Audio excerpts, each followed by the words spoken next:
Carta de Paulo aos Efésios, capítulo 6, do verso 14 ao verso de número 24.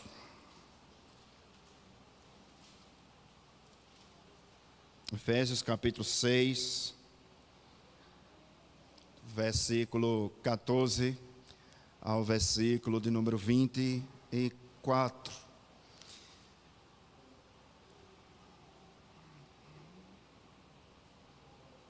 Efésios 6, verso 14 ao verso 24. Todos encontraram? Amém? Nos diz assim a palavra do Senhor: Estais, pois, firmes, cingindo-vos com a verdade, e vestindo-vos com a couraça da justiça. Calçai os pés com a preparação do evangelho da paz, embraçando sempre o escudo da fé, com o qual podereis apagar todos os dardos inflamados do maligno. Tomai também, versículo 17, o capacete da salvação e a espada do Espírito, que é a palavra de Deus, com toda oração e súplica, orando em todo tempo no Espírito, e para isto vigiando com toda perseverança e súplica por todos os santos, e também por mim, para que me seja dada no abrir da minha boca a palavra, para com intrepidez fazer conhecido o mistério do Evangelho, pelo qual sou embaixador em cadeias, para que em Cristo eu seja ousado para falar, como me cumpre fazê-lo. Versículo 21. E para que saibais também a meu respeito e o que faço, de tudo vos informará Tíquico, o irmão amado e fiel ministro no Senhor. Foi para isto que eu vos enviei, para que saibais a nosso respeito, e ele console o vosso coração. Paz seja com os irmãos, e amor com fé, da parte de Deus Pai e do Senhor Jesus Cristo. A graça seja com todos os que amam sinceramente a nosso Senhor Jesus Cristo.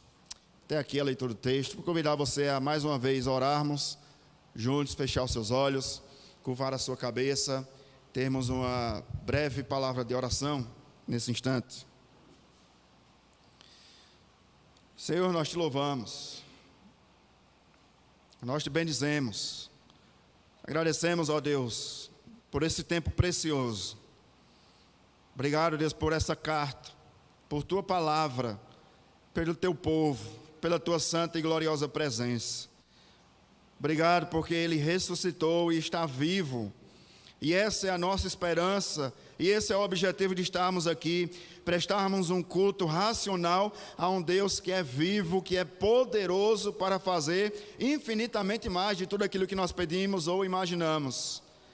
Ao Senhor seja a honra, a glória e o louvor. Que o teu nome seja glorificado acima de todo nome, e que a tua igreja seja mais uma vez edificada pela exposição da tua palavra. É assim, Deus, que nós te pedimos, e por tudo mais te agradecemos, em o nome de Jesus. Amém. Conta-se que as últimas palavras de um homem, ela vale mais do que as suas primeiras.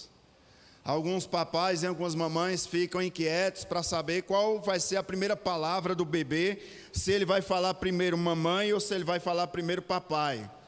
E alguns filósofos da era de Aristóteles chegaram à conclusão de que não equivale tanto a importância às primeiras palavras, mas sim as últimas palavras de um homem, no seu leito de morte ou na sua partida, aquele último suspiro que ele vai deixar e que vai ficar marcado na vida de muitas pessoas que irão lembrá-lo da sua imagem e também das suas palavras. O que nós temos diante de nós, nessa leitura que nós acabamos de fazer, do versículo 14 ao versículo de número 24, são as últimas palavras escritas do apóstolo Paulo a essa igreja. Nós temos aqui uma espécie de despedida do apóstolo Paulo, nessa primeira prisão domiciliar na cidade de Roma. Paulo escreve essa carta para orientar esses irmãos e para tranquilizar a esses irmãos que haviam ficado preocupados pela questão do seu pastor. Paulo se encontrava preso na sua primeira prisão domiciliar, na cidade de Roma, por pregar o evangelho. Esses irmãos ficam preocupados e Paulo escreve essa carta, essa missiva, e envia pelas mãos de Tíquico a essa igreja, e ela trouxe a todos nós lições tão valiosas, exortações. Nós chegamos hoje à nossa última pregação, nessa série de pregações na carta aos Efésios. Foram cerca de 7 meses pregando Efésios no domingo à noite. Foram 23 sermões, 23 pregações. O claro das luzes, e certamente os irmãos vão lembrar que houve uma pregação específica que certamente marcou a nossa imaginação nessa série de pregações na carta aos Efésios. A pregação onde faltou energia no meio do sermão e o pastor pregou às escuras. Essa carta nos trouxe lições maravilhosas. Nós aprendemos nela, ou com ela, que a beleza da igreja consiste no fato, não de que nós somos pessoas belas, mas de que o Senhor da igreja, o cabeça da igreja, aquele que é adorado e exaltado no centro da reunião pública do seu povo, é Ele quem governa as nossas vidas. Nós aprendemos que a igreja não é propósito de homens, que a igreja não nasceu na terra, mas que a igreja nasceu na eternidade.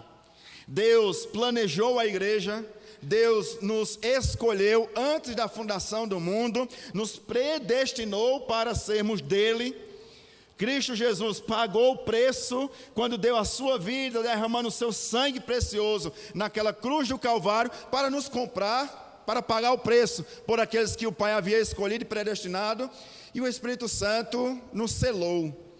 É o penhor da nossa herança, é a garantia de que nós somos de Cristo e que o maligno não toca em nossas vidas.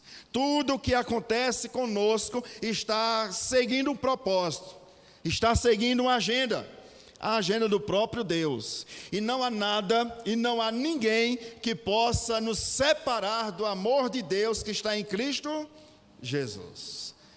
Nós aprendemos nessa série de exposições o nosso estado, a depravação total do homem, quando no capítulo 2, verso 1, Paulo diz: e Ele vos deu vida, estando vós mortos em nossos delitos e pecados.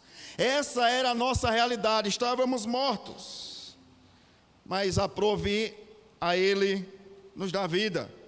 Nós vimos nessa série, do capítulo 2, a partir do versículo 11 em diante, que nós estávamos longe da promessa, éramos como que desconhecidos do povo de Deus, mas pela cruz de Cristo nós fomos unidos, tanto judeus como gentios, em Cristo. Agora nós temos a promessa de que nós também somos filhos de Abraão, pela promessa que Deus fez, ou pela aliança que Deus fez a Abraão.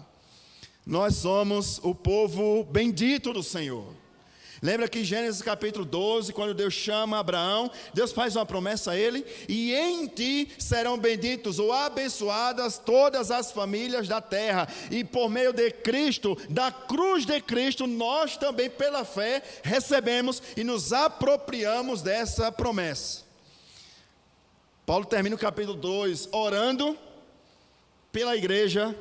Paulo começa o capítulo 3 trazendo a declaração sobre o seu apostolado, sobre o seu chamado, que não foi um chamado dado a homens ou pelos homens, mas foi um chamado dado por Cristo, para, como os irmãos da classe dos adultos hoje pela manhã lembram, estudaram, se desgastar pela obra do Evangelho, se desgastar pela obra de Cristo Jesus.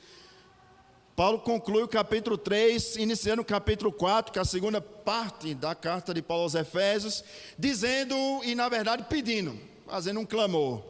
Capítulo 4, verso 1, Paulo diz: rogo-vos, pois eu, prisioneiro no Senhor, de que andeis de modo digno do evangelho a que fostes chamados. Há uma só fé, um só batismo, um só Espírito, uma só igreja, uma só família, um só Deus, que é sobre todos, age por meio de todos e está em todos.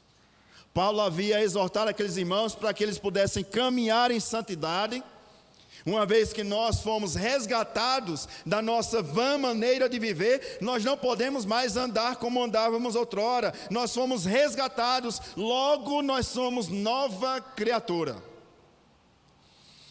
Capítulo 5, Paulo fala sobre santidade, e há um princípio fundamental, capítulo 5 de Efésios, versículo 18, o princípio é esse: e não vos embriagueis com vinho no qual há dissolução, mas enchei-vos do Espírito. Esse é o princípio.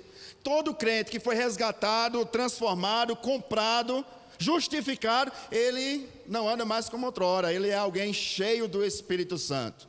E como nós vimos nessa carta tão preciosa, meus irmãos e irmãs, Paulo diz que, em primeiro lugar, alguém cheio do Espírito Santo é alguém que ama estar na comunhão dos santos. Entre vós, cantando salmos, hinos e cânticos espirituais, sujeitando-vos uns aos outros em amor. E Paulo começa o versículo 22 do capítulo 5 de Efésios, dizendo: as mulheres sejam submissas ao seu marido, como a igreja é submissa ao Senhor. No versículo 25, Paulo diz: os maridos, amai a vossa mulher, como Cristo amou a igreja, e a si mesmo se deu por ela. No capítulo 6, no verso 1, Paulo diz aos filhos: filhos, honrem pai e sua mãe, porque isso é justo diante do Senhor. Versículo 2, esse é o primeiro mandamento com promessa.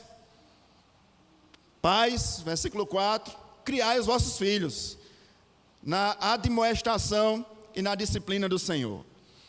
Do versículo 5 em diante, Paulo vai tratar com os empregados, com os escravos.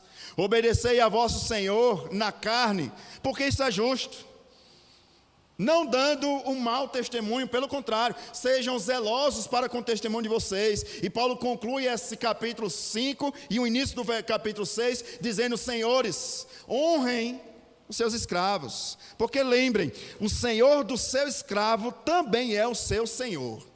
O escravo, como o senhor, também irá prestar contas ao mesmo Deus.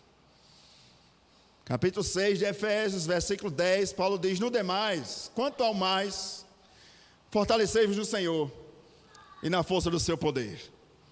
Revesti-vos, pois, de toda a armadura de Deus, para que possais resistir o dia mau, e depois de teres ficado firmes, permaneceres firmes e inabaláveis. Depois desse contexto, dessa releitura, trazendo aos irmãos a lembrança do que nós vimos, nós chegamos às últimas palavras de Paulo. E eu dividi esse texto que nós estamos a concluir nessa carta, em 3 partes. As últimas palavras de Paulo são as seguintes. Primeiro, do versículo 14 ao verso 17, Paulo vai tratar sobre o revestimento do cristão, ou a armadura de Deus, do verso 14 ao verso 17. Segunda palavra de conclusão de Paulo, Paulo pede ou faz 2 pedidos, do verso 18 ao versículo 20.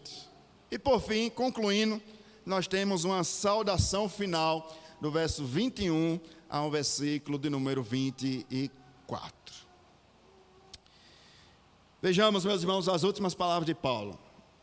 Obviamente, o tema da nossa última mensagem é: até breve, Efésios. Porque alguns historiadores vão dizer que Paulo estava na sua primeira prisão em Roma. Paulo teve 2 prisões. Entre uma primeira prisão e a segunda prisão, Paulo foi solto. E alguns comentaristas vão dizer que nessa primeira prisão, quando Paulo é solto de Roma, Paulo faz uma viagem de volta. E Paulo visita Filipos e Éfeso. Então, não seria aqui um adeus. Seria até breve, Efésios.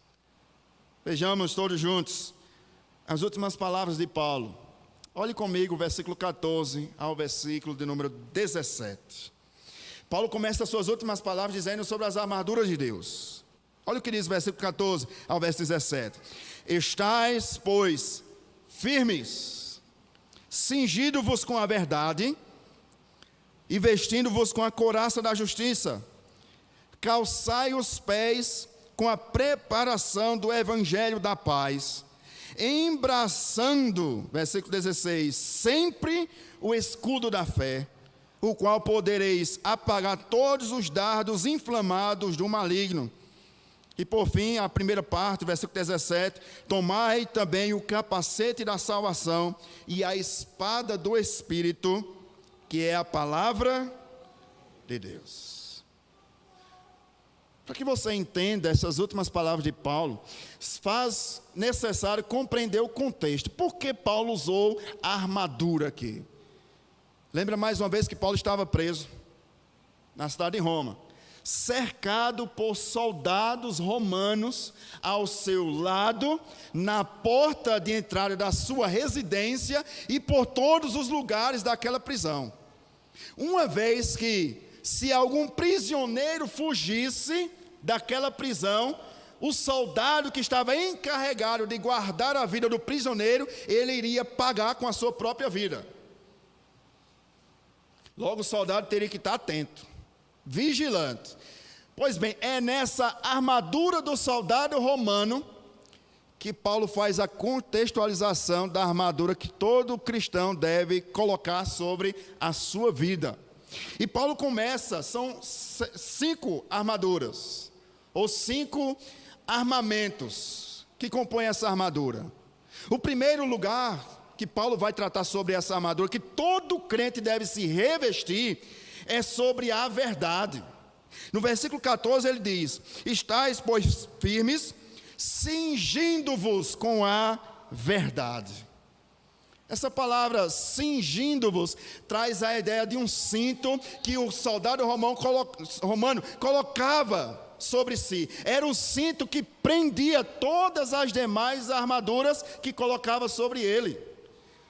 Paulo começa com esse cinto, afirmando o seguinte, e essa é a primeira peça da armadura. O que Paulo afirma? Que todo crente deve cingir com a verdade. O que isso significa? Todo crente, essa é a primeira peça da armadura. Todo crente deve falar a verdade, viver na verdade e andar na verdade. Perceba, meus irmãos e irmãs, se um crente vive na mentira, ele não está cingido com a verdade. Todo crente deve, é a primeira peça, todo crente deve prender a sua vida na verdade. E qual é a verdade? A palavra de Deus, que aponta para o próprio Cristo da palavra. O próprio Cristo afirmou: eu sou o caminho, a verdade e a vida. Precisamos, meus irmãos e irmãs, andarmos na verdade, falarmos a verdade e viver na verdade, ou seja, vivermos uma vida íntegra pela palavra de Deus. Agora a pergunta que surge é: como nós podemos andar na verdade se nossa geração de crente não conhece a palavra de Deus? Como nós podemos falar a verdade, que é a palavra de Deus? E perceba, todas essas peças não têm nada a ver com a nossa própria característica, com os nossos méritos, mas com os méritos de Cristo. Por isso que é a armadura de Deus. É Deus quem reveste o crente das suas armaduras. E a primeira peça é a verdade, é a palavra de Deus. Dr. Augusto Nicodemo chegou a afirmar certa vez que nossa geração, em grande parte, de crentes, é uma geração analfabeta de Bíblia. Nós não lemos Bíblia, não meditamos na lei do Senhor, não estudamos a lei do Senhor, não nos aprofundamos na lei do Senhor. E esse é o ponto que Paulo conclui a sua carta, dizendo o seguinte: irmãos crentes da cidade de Éfeso, vivam na verdade, mergulhem na palavra de Deus, na lei do Senhor. Conta-se que John Bunyan, o autor do livro O Peregrino, ele guardava na mente versículos bíblicos. E para cada pergunta que faziam a ele respondia com um texto da Bíblia. Por que você está preso? Aí ele falava, por exemplo, Romanos capítulo 1, versículo 16 até o versículo 17. Porque eu não me envergonho do Evangelho, porque é o poder de Deus para a salvação de todo aquele que nele crê. O exemplo era esse. A pergunta, meus irmãos, para a nossa primeira reflexão, que fica em nossa mente é: será que nós temos nos revestido dessa verdade? Será que nós temos priorizado a palavra de Deus em detrimento da palavra do homem? Nós vimos hoje pela manhã, lembra do levita, que era sacerdote, pregador coach do livro de Juízes, que estava mais preocupado em salário, em riquezas, do que pregar a lei do Senhor, e as pessoas estavam ávidas por ouvir o que o coração delas queria ouvir, e não o que Deus queria falar. A nossa geração não é diferente, meus irmãos. Muitos cristãos estão à procura de pregadores que enalteçam seu ego, que coloquem um homem em um pedestal, que coloquem o homem como uma estrela e as pessoas batam palmas. Precisamos nos revestir dessa verdade, da palavra de Deus. Cada decisão, cada oração, cada pensamento, cada sentimento deve ser embasada pela palavra da verdade. Por isso que Paulo começa com a verdade.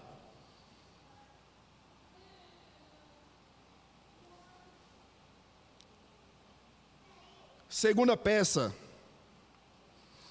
ainda no versículo 14, finalzinho do versículo 14. Revestindo-vos da couraça da justiça. Aqui, meus irmãos, pode ser interpretado da maneira como nós devemos agir em certas situações. Alguns comentaristas dizem o seguinte: a couraça da justiça significa que nós, como crentes, filhos da luz, devemos ser justos para com os nossos semelhantes. Devemos agir com justiça. O contrário de agir com justiça é agir com injustiça. E nós vivemos em um país injusto, né? A corrupção campeia na política. E é triste, mas a corrupção campeia no meio dos evangélicos. Alguns comentaristas vão por esse caminho, de que nós devemos agir com justiça.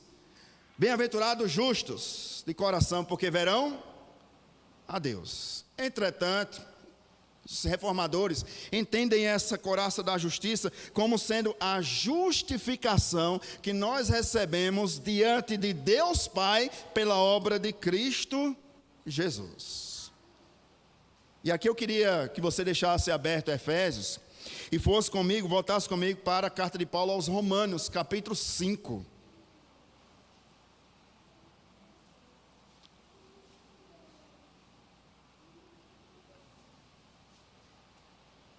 Verso 1 e o verso 2.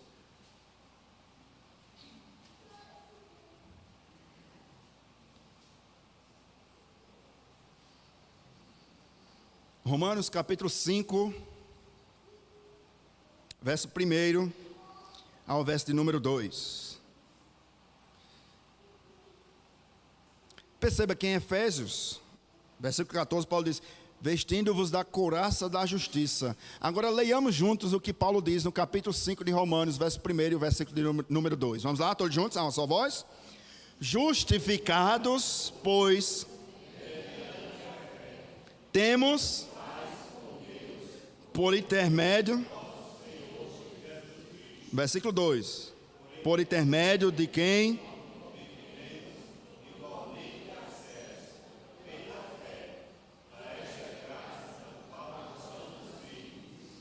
E gloriamo-nos.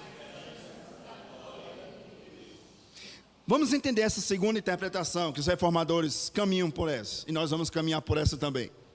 O que Paulo está dizendo aqui, nessa peça, dessa armadura, dessa segunda peça, primeiro é que nós devemos andar na verdade. Segunda peça que Paulo diz é que nós devemos ter consciência de que diante de Deus, por intermédio de Cristo, nós estamos em paz. Por isso que nós, mediante Cristo, temos paz com Deus, nós não tememos mal algum. Afinal de contas, o que pode nos separar do amor de Deus que está em Cristo Jesus? Nada.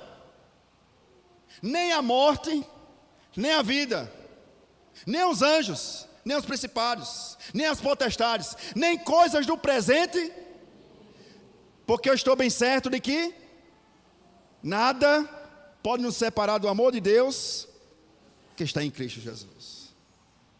Ou seja, o que Paulo está dizendo que nós devemos revestir-nos dessa peça da justificação pela fé, é de que um crente anda em paz com Deus. Nós não temos o que temer. O amanhã é incerto para nós, mas é certo para o nosso Deus. Por isso, meus irmãos e irmãs, que o salmista no Salmo de número 3 vai dizer: deito e logo pego no sono, acordo, olha a paz, porque o Senhor está comigo. E essa peça só pode ser recebida pela fé na obra vincária de Cristo na cruz.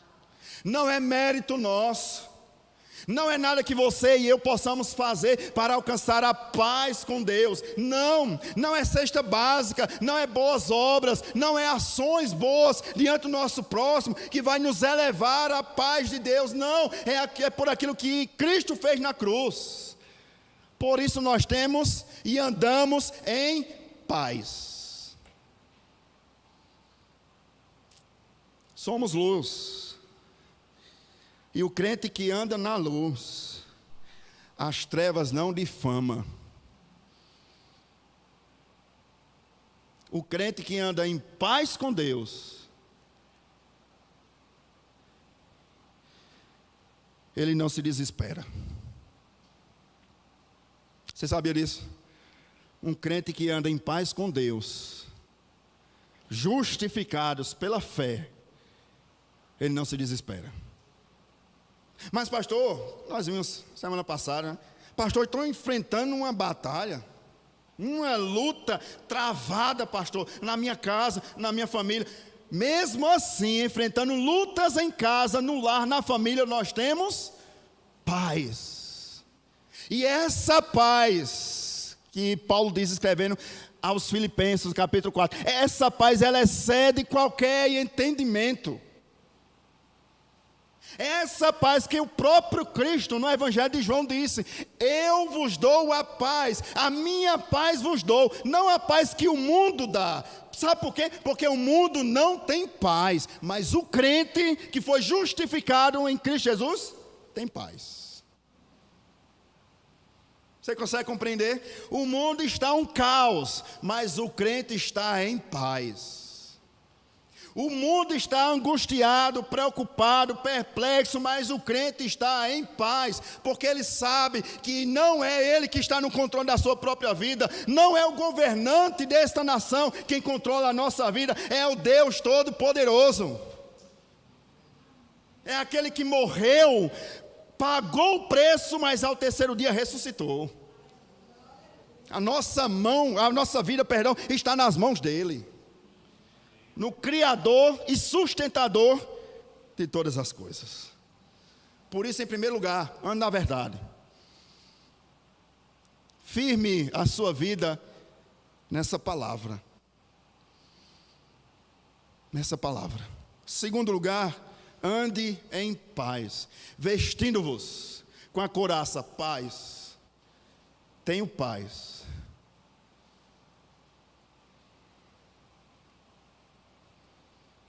Terceira peça, versículo 15.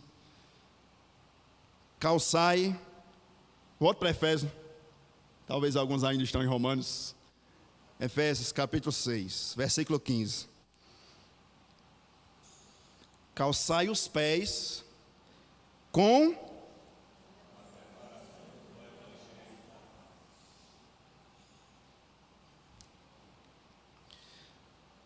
o sinal do crente. É o desejo que ele tem de anunciar as boas novas de salvação aos perdidos.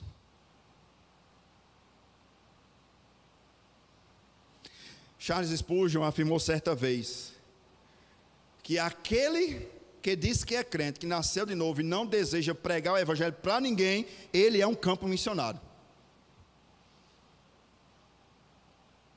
O que Paulo está dizendo aqui é que, em primeiro lugar, eu preciso da sua atenção agora. Nós só podemos pregar esse evangelho se nós nos revestirmos, em primeiro lugar, com a verdade e, em segundo lugar, com a paz de Deus. É por isso, meus irmãos e irmãs, que a única instituição ordenada pela palavra de Deus para pregar esse evangelho é a igreja. Por que a igreja? Porque é a igreja que foi comprada pela pregação desse evangelho. Porque é a igreja que tem paz com Deus. Não recai sobre os ombros dos governantes, das instituições, mas recai sobre os ombros da igreja, se preparar, calçar os pés com o evangelho da paz.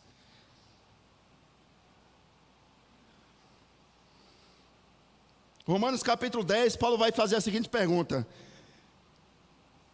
como ouvirão, se não há quem pregue? Como pregarão, se não forem enviados? Como está escrito: quão formosos são os pés dos que anunciam coisas boas.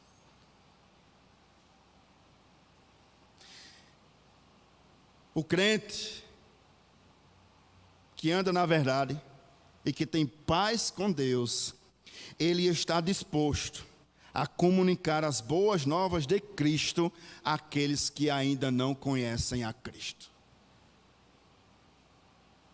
Deixe-me abrir um parênteses na mensagem, rapidamente. Nós estamos estudando na terça-feira os 10 mandamentos. Terça-feira passada nós estudamos sobre o segundo mandamento: não farás para ti imagem de escultura, nem do que está em cima nos céus, nem sobre a terra, nem no mar, nem debaixo do mar. E para nossa tristeza, de sexta-feira até hoje, pelo menos, o que tem de crente espalhando ou quebrando o segundo mandamento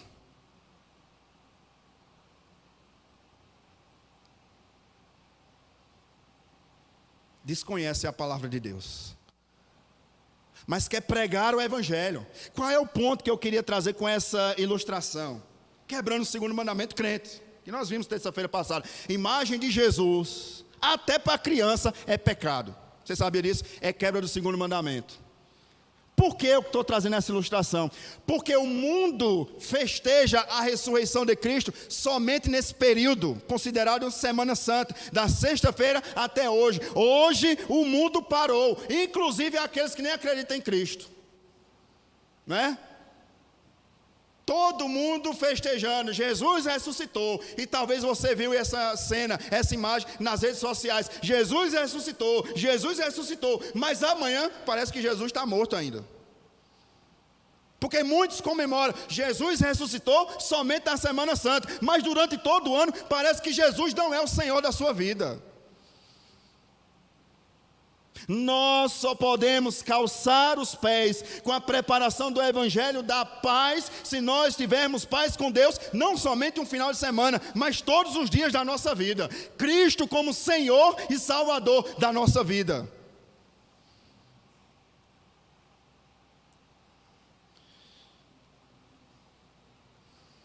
E um crente que tem paz com Deus, ele deseja transmitir essa paz com as outras pessoas.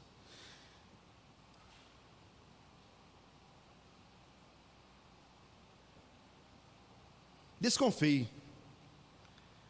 de todo crente que diz: evangelizar não é comigo. Eu não gosto de evangelizar. Desconfie. Eu gosto de púlpito. Eu gosto de ser visto. Evangelizar. No meu trabalho, não. E aí nós temos um neopuritanismo nos nossos dias. Um neocalvinismo. Neo que vem da palavra novo. E o pensamento desses neocalvinistas, neopuritanos é o seguinte: nós não precisamos evangelizar. Se Deus tem um eleito, Ele vai lá e salva. A igreja não precisa evangelizar. E Paulo está dizendo justamente o contrário: calçai os pés com a preparação do evangelho da paz. Você só pode transmitir aquilo que você recebeu. Se você não recebeu paz com Deus por intermédio de Jesus Cristo, você não pode transmitir a paz do evangelho. Simples. Para pregar o evangelho, precisamos andar na verdade, ter paz com Deus, para depois sermos enviados como os discípulos de Cristo Jesus. Quarta peça dessa indumentária, versículo 16. Embraçando, quando? Todos acharam o texto? Embraçando. Tem certeza? Não é só no domingo, não. Sempre. Sempre nos domingos.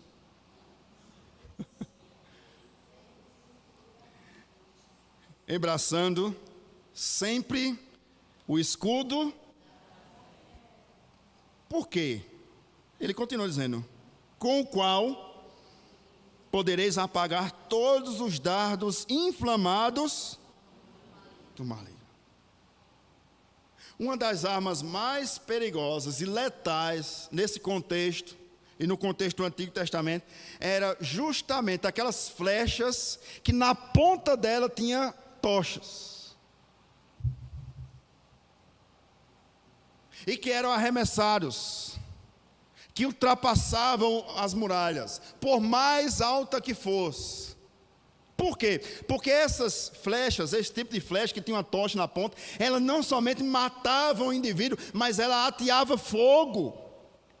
Um exemplo prático: se uma dessas tochas caísse sobre um telhado de uma casa, ainda que não matasse ninguém, mas ateava fogo na casa.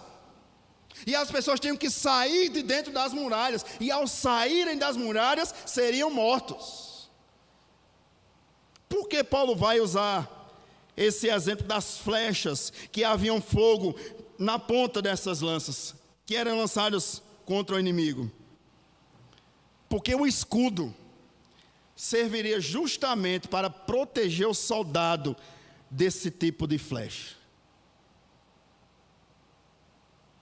E em nossos dias, que flechas seriam essas? Em primeiro lugar, as flechas das tentações. Perceba que Paulo diz o seguinte: embraçando sempre na frente do seu corpo com o escudo da fé, para que quando Satanás lançasse os dados da tentação, ele estivesse firme na fé em Cristo Jesus. Que tipo de tentação? Nós não temos tempo, mas os irmãos certamente lembram que Jesus passou 40 dias em jejum, logo depois que foi batizado. E durante esse tempo que ele passou em jejum, as flechas foram atiradas pelo próprio diabo. Se tu és o Filho de Deus, lembra? Transforma essas pedras em pão. Olha as flechas da tentação, querendo tentar o próprio Deus. E certamente, diariamente, nós também recebemos esse tipo de tentação, esse tipo de flechas. E nós precisamos estar firmes com o escudo da fé, para não cedermos às tentações diárias. Por isso que Paulo diz: embraçando sempre. Sabe por quê? Porque o diabo não para de lançar flechas contra você. Sabe o objetivo, o propósito do diabo? Destruir a sua vida, destruir a sua família, minar pensamentos contrários à sua mente e desejos contrários ao seu coração. E nós precisamos estar embraçando o escudo da fé. Que fé é essa? Que Deus em Cristo jamais irá nos abandonar. O segundo tipo de flecha que o diabo lança sobre as nossas vidas é a flecha da dúvida.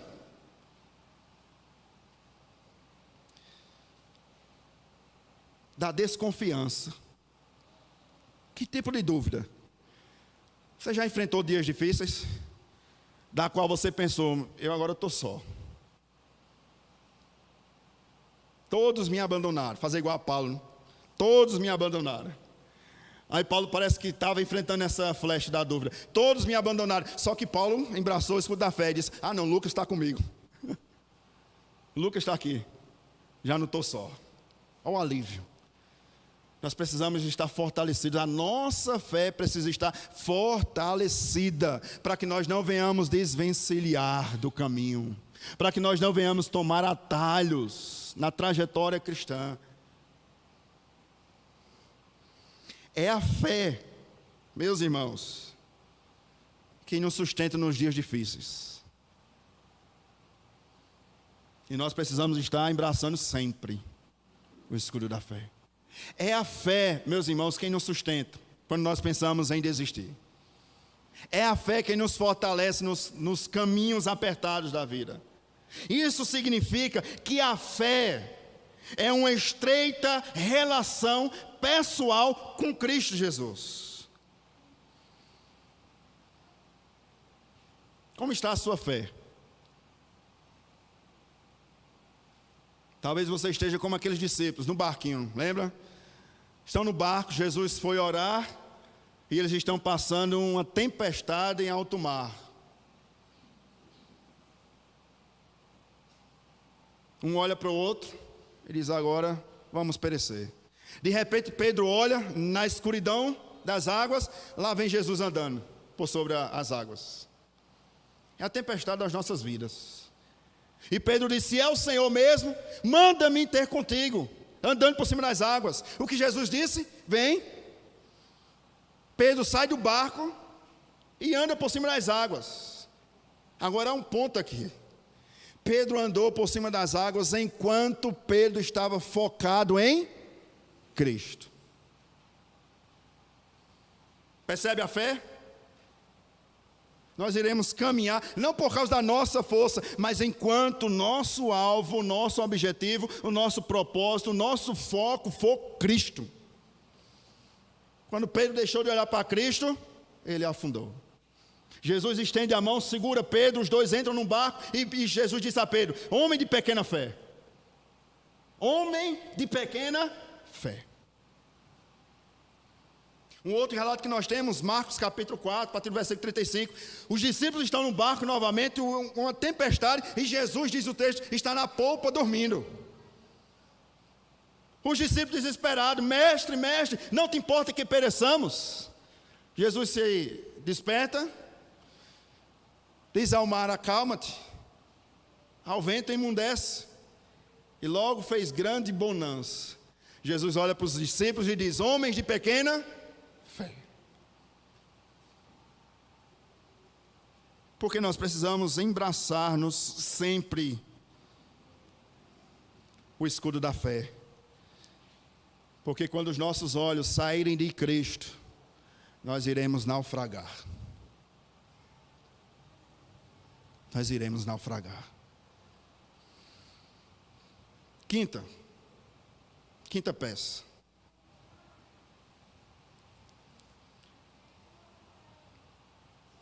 Versículo 17.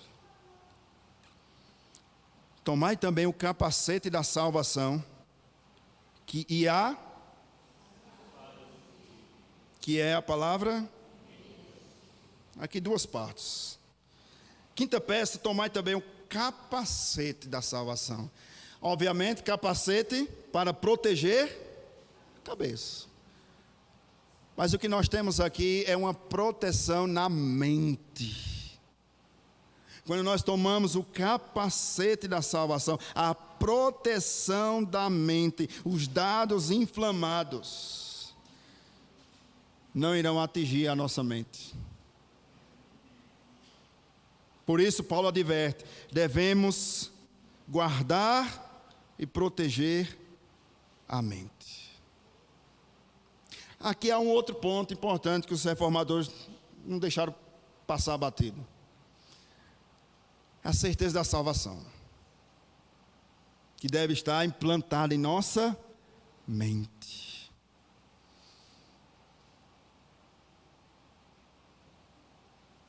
e que nos momentos de angústia nós sabemos que em Cristo Jesus nós somos salvos. E nós não tememos nem a morte. Paulo, quando escreve a carta aos Filipenses, Paulo vai dizer que tinha uma dúvida. E a dúvida de Paulo era permanecer vivo e servir na igreja ou partir. A dúvida de Paulo, e ele veio com uma certeza. E a certeza de Paulo é essa: o viver é Cristo, e o morrer é lucro. Por que Paulo tinha essa certeza? Porque Paulo, na sua mente, tinha a convicção da sua salvação. Paulo sabia para onde ia. Você sabe? Aquela famigerada pergunta que nós fazemos no evangelismo: se você morresse hoje, para onde você iria? Não é? Você tem certeza da sua salvação? Isso está em nossa mente. Olha o que Paulo diz, Romanos capítulo 12, versículo 2. Paulo diz o seguinte: e não vos conformeis com este século, mas transformai-vos pela renovação da vossa mente. Para quê? Para que experimenteis qual seja a boa, agradável e perfeita vontade de Deus. Só pode provar, experimentar a boa, perfeita e agradável vontade de Deus quem renovou a sua mente em Cristo Jesus.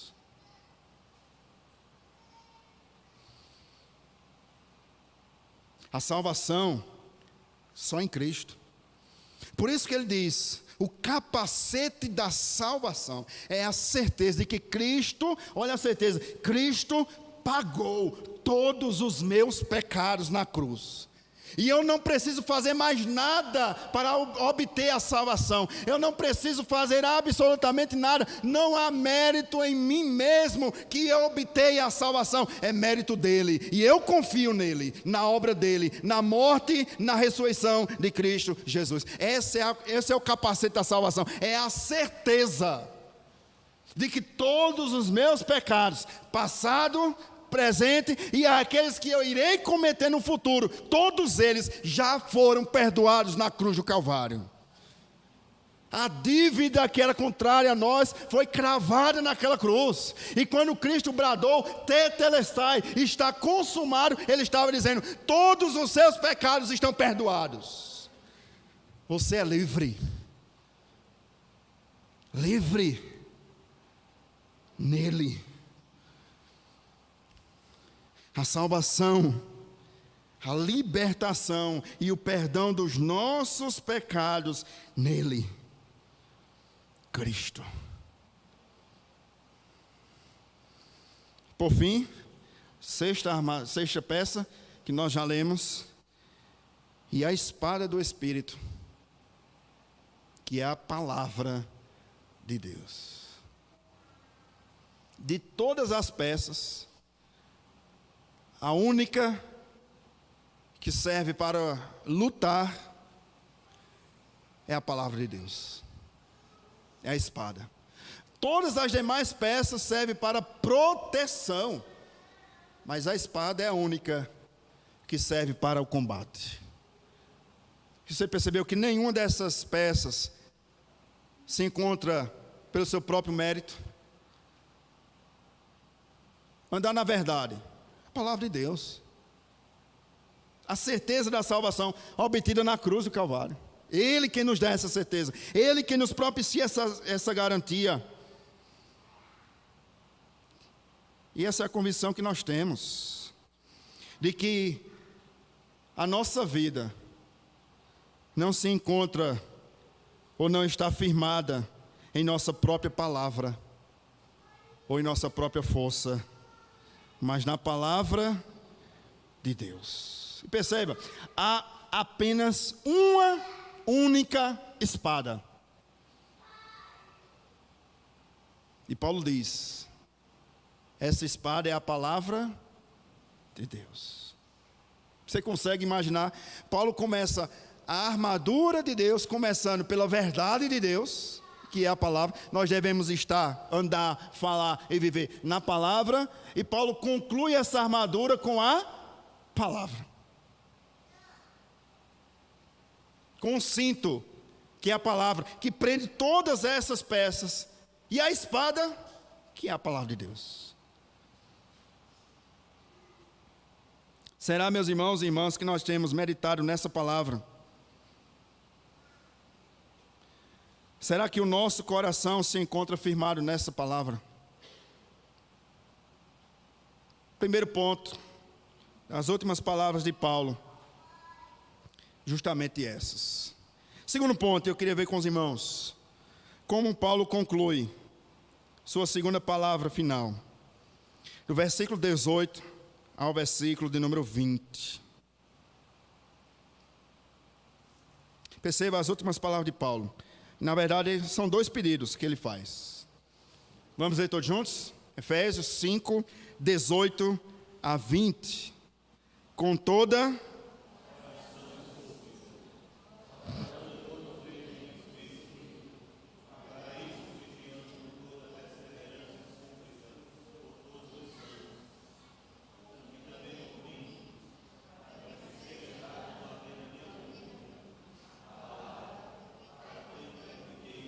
fazer conhecido o mistério do Evangelho, o qual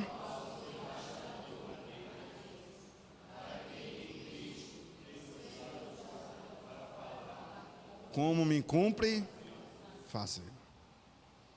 Dois pedidos que Paulo faz em suas últimas palavras. Quem esteve aqui na vigília vai lembrar que eu falei justamente sobre esses dois pedidos especiais de Paulo. O primeiro pedido que Paulo faz é: orem. Orem. Com toda oração e súplica. E aí Paulo faz o pedido: com toda perseverança e súplica por todos os santos. Por todos os santos. Em primeiro lugar, Paulo diz que a nossa oração deve ser constante. Orando e suplicando em todo tempo no Espírito. Deve ser constante. Devemos fazer oração em todos os momentos da nossa vida. E talvez essa seja uma grande falha da nossa igreja evangélica brasileira. Nós não oramos. Faça essa reflexão. Responda a você. Hoje, domingo, primeiro dia da semana, você orou? E eu não me refiro a orar aqui na igreja. Durante essa semana que findou-se ontem, tivemos uma semana. Tivemos um feriado na sexta-feira. No sábado, você orou? Como se encontra a sua vida de oração? Meus irmãos, minhas irmãs, para nossa tristeza, nós somos um povo que gastamos tempo demais com tantas coisas, menos com oração. Eu já disse aqui, não vou trazer os dados, mas nós somos o Brasil é o país que mais passa tempo nas redes sociais no mundo. Nós passamos 2, 3 horas, 4 horas olhando as redes sociais, assistindo uma novela, assistindo um filme, mas nós não temos tempo para orar. E Paulo diz: irmãos, orem. E sabe qual é o primeiro pedido que Paulo faz? Finalzinho no versículo 18. E súplica por todos os santos. Eu falei aqui na vigília, eu queria repetir esse ponto. Você sabia que existem irmãos nossos, hoje, nesse exato momento, que estão cultuando a Deus, isolados de tudo e de todos, por causa da perseguição contra o Evangelho de Cristo Jesus? Nas chamadas, denominadas janelas 10 por 40, na Europa, a missão Portas Abertas. Crentes nossos que não podem cultuar a Deus como nós estamos cultuando nessa noite, com um aparelho de som, com louvores audível, com Bíblia nas mãos. E Paulo nos conclama a orar por todos os santos. E santos aqui não é aquelas imagens de santos da igreja católica. Santos aqui é a igreja de Cristo espalhada por toda a terra. Orar, meus irmãos, e interceder por esses irmãos. Nós devemos agradecer a Deus por essa oportunidade. Que rica oportunidade que temos. Que maravilhosa oportunidade que você tem. Você sai da sua casa com uma Bíblia nas mãos e vem para um local de reunião de culto. E você diz abertamente: eu vou para a igreja, vou louvar ao Senhor. E nós estamos transmitindo o culto. Olha que bênção. Quantas outras demais pessoas não estão acompanhando o culto que nós estamos realizando aqui de forma presencial, e eles se encontram em casa ou viajando, não poderam estar aqui nessa noite e estão acompanhando o culto também conosco. Quantos? E tantos outros que não podem, porque se forem descobertos serão torturados, martirizados e mortos. Paulo nos lembra: meus irmãos, ore por todos os santos, ore por todos os crentes, em todos os lugares. E Tito está doido para orar. Nós precisamos ser ávidos na oração. Nós precisamos relembrar constantemente de orarmos. Na última exposição eu trouxe o exemplo de George Miller. Lembra? Quando ele orou por cerca de 2.000 órfãos que não tinham leite, e no outro dia pela manhã, alguém bate na porta. Resposta de oração. Se nós pudéssemos aqui, logo após o culto, abrir a oportunidade para que você falasse resposta de oração que você teve, meus irmãos, nós passaríamos a noite. Sabe qual é o nosso grande mal? É não orarmos. Tiago, quando escreve a sua epístola, Tiago vai dizer: vocês oram e pedem e não recebem, porque pedem mal, para gastares em vossos próprios deleites. E vocês não pedem e não recebem, porque vocês não oram. Precisamos orar, meus irmãos. Esse é o pedido que Paulo faz: orem por todos os santos, ore por todos os crentes espalhados em toda a terra, ore por aqueles irmãos que estão cultuando a Deus nesse exato momento, nos cemitérios, nas florestas, nos quartos da sua casa, em silêncio. Eles não podem louvar a Deus com um microfone, eles têm que louvar todo mundo em silêncio, porque se o vizinho ouvir que lá existe um grupo de irmãos, de crentes, eles serão entregues à polícia, serão mortos. Ore por todos os santos. Agora deixa eu trazer uma segunda aplicação. A primeira é que nós devemos orar. Segunda aplicação: você sabia que existem crentes orando por você? Talvez você não sabe nem o nome, mas estão lá de joelhos orando: Senhor, sustenta a irmã Lúcia, abençoe a irmã Sandra. Ó Deus, eu rogo ao Senhor por Carol. Toma Roseli em tuas mãos, abençoe a quarta igreja. Meus irmãos, isso é um consolo e um privilégio para nós. Crentes que estão dobrando os joelhos e orando por sua vida, orando por sua família. E você enfrentando um vendaval e ninguém sabe, e Deus levanta homens e mulheres para orar por você.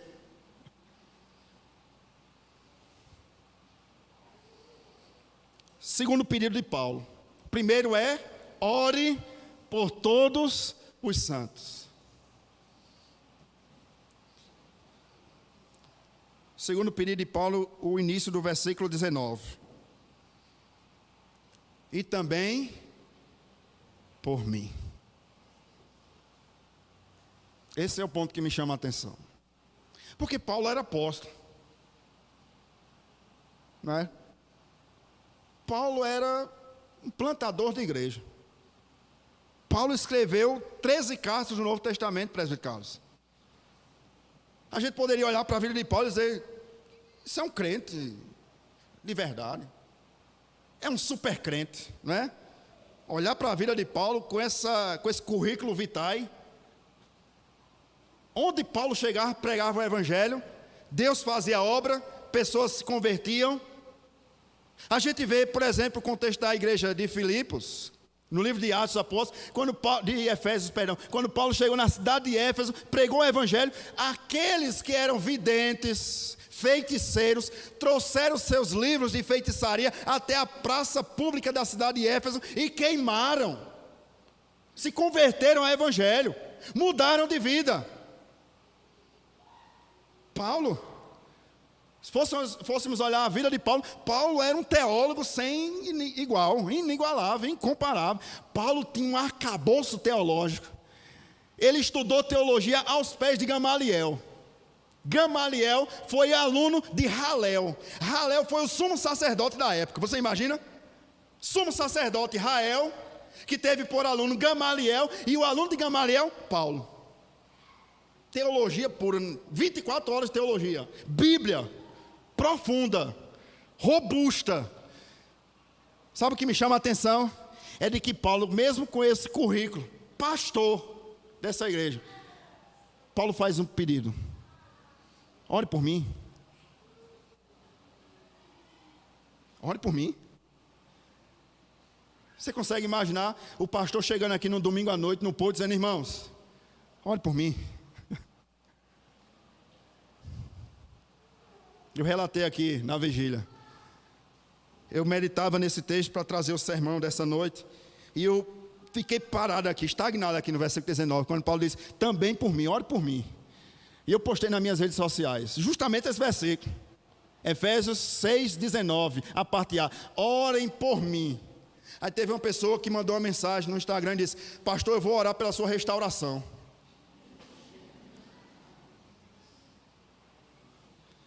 Nós não temos o costume de orar pelos nossos líderes. Aí quando um líder pede oração, aí pronto, é porque caiu em pecado. Ou está se afastando dos caminhos do Senhor. Meus irmãos, sabe o que isso me ensina?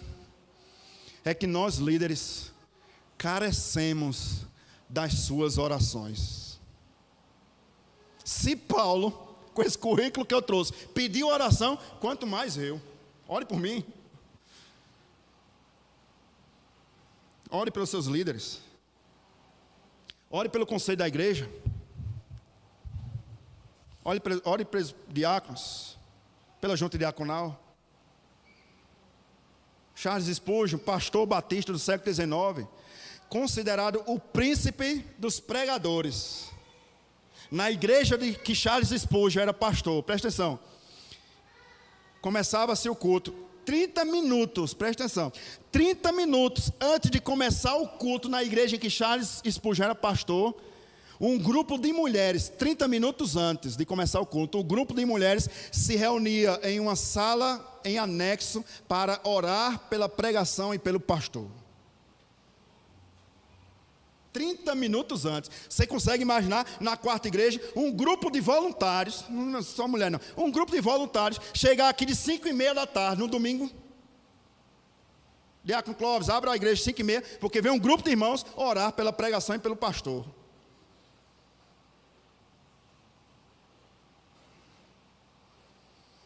Por que será que Paulo pediu oração? Eu fico olhando para o ministério pastoral e tentando conjecturar. Por que Paulo pediu oração? O ministério, meus irmãos, as dores do ministério são implacáveis. São implacáveis.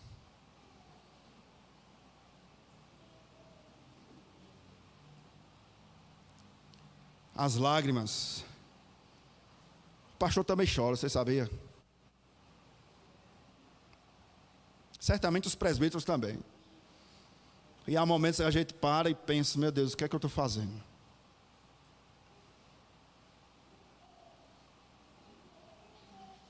Paulo pediu oração.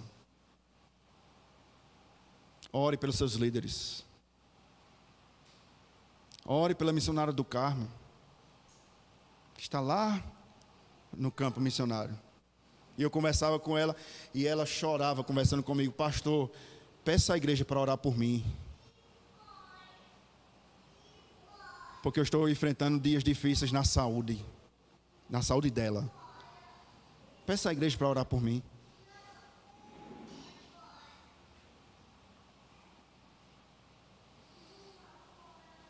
Ore também por mim. Nós sabemos, e quando eu falo nós, é porque eu também já sentei num banco da igreja e olhei para o pastor pregar e julgava o pastor. Ai, que vida boa. É só pregar. O pastor também chora. O pastor também perde noite de sono. O pastor também se decepciona, meus irmãos. A dor da decepção do pastor que ora junto com a ovelha, que caminha junto com a ovelha e decepciona com a ovelha, é arrasador. Ore por mim. Ore pelos missionários.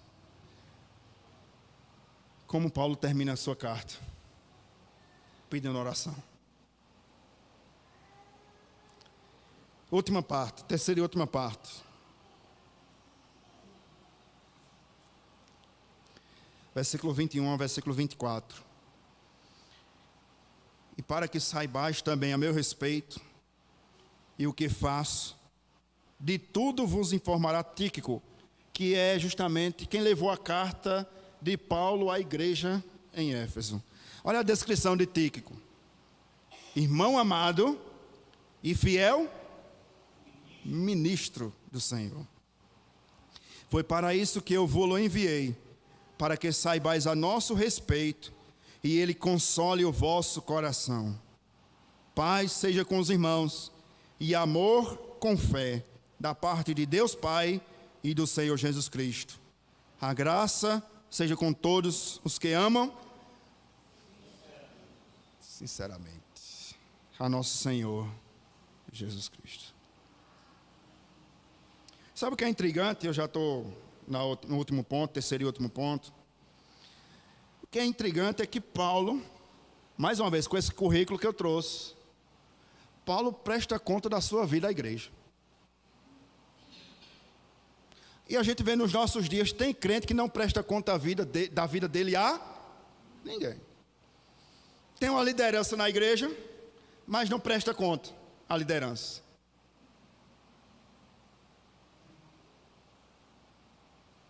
Vem quando quer, faz o que quer, e ninguém fica sabendo de nada. Paulo diz, versículo 21, e para que vocês saibam, olha a prestação de conta, também a meu respeito, e o que eu faço, tudo vos informará Tíquico. Meus irmãos, nós não temos isso escrito. Mas o que nós vemos aqui, por essa palavra do versículo 21, é que Paulo sempre estava prestando contas à igreja da sua vida.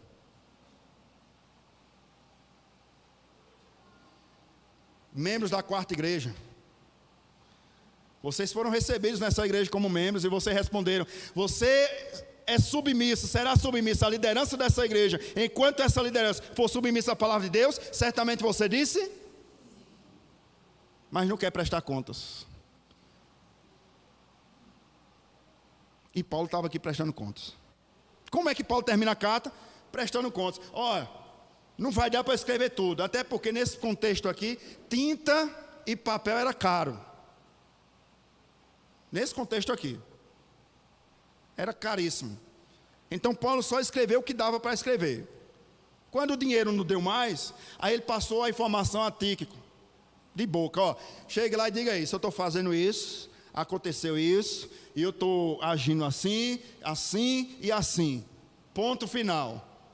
Que lição Paulo traz a todos nós? Meus irmãos, nós devemos prestar contas em primeiro lugar a Deus, obviamente, mas nós também temos líderes para prestarmos contas a Ele. Assim como nós líderes também prestamos contas a vocês. Uma vez por ano, no começo do ano, nós fazemos uma reunião extraordinária aqui para apresentar o que nós fizemos durante o ano.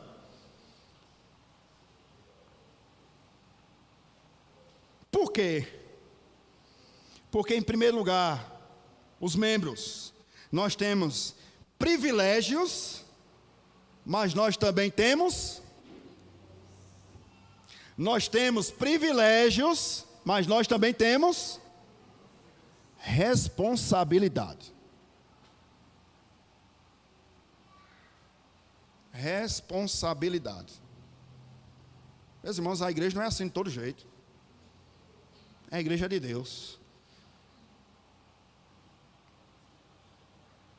E aqui Paulo conclui.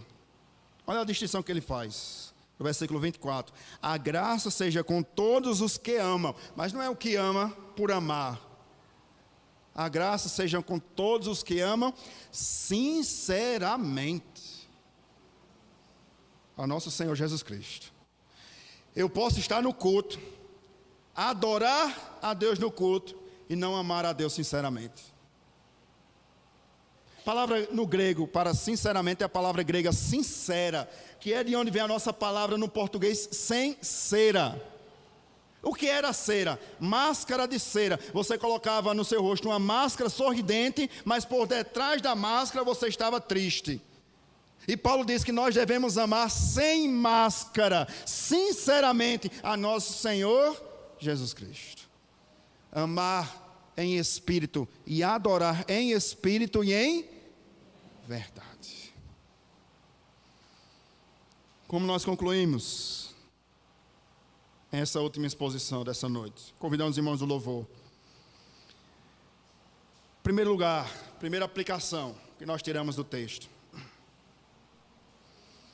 Nós temos uma família. Nós fazemos parte de uma família. E nessa família, chamada igreja, nós precisamos orar uns pelos outros. Precisamos orar uns pelos outros. Orar pelos irmãos e orar também pelos líderes. Pela liderança constituída pelo próprio Deus. Nós aprendemos isso nessa carta. Nós precisamos orar. Nós precisamos orar. Segunda aplicação é inevitável. Precisamos estar revestidos de toda a armadura de Deus. Não é uma parte. Eu vou vestir só a couraça. Eu não vou embraçar o escudo da fé. Não, só com a couraça dá jeito, dá certo. Não, eu quero só pregar, meu chamado é evangelizar. Eu vou só calçar os pés com a preparação do evangelho da paz. Mas eu não quero o capacete da salvação. Não, Paulo nos chama a revestirmos de toda a armadura de Deus. Mas terceiro e último, que nós encerramos nessa noite, é que nós temos um Pai que já nos deu poder para resistirmos a todos os desafios dos adversários. Como, pastor? Em primeiro lugar, andando conosco. Você sabia que você não está só? Cristo diz: eis que estou convosco. Quando? Todos os dias, até a consumação dos séculos. Nós não estamos largados ao relento, não. Nós temos um dono, nós temos um Pai, nós temos alguém que nos amou e demonstrou o seu amor para conosco, sendo nós ainda pecadores. Ele deu a vida do seu próprio Filho em remissão dos nossos pecados. Nós temos alguém que nos ama sinceramente.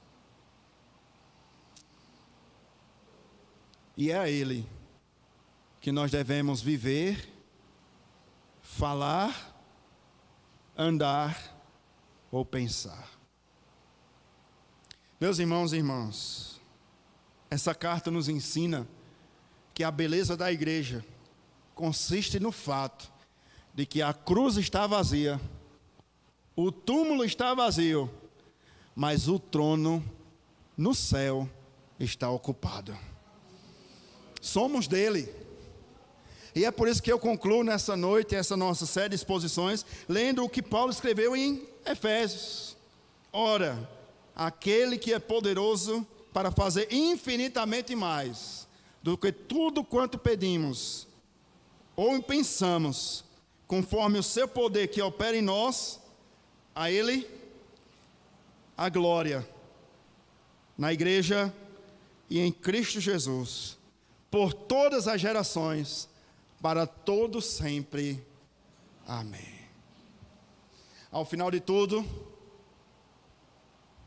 nós enfrentaremos o dia mau, confiando de que Cristo está no controle das nossas vidas. Vamos louvá-lo, vamos adorá-lo. Fique de pé.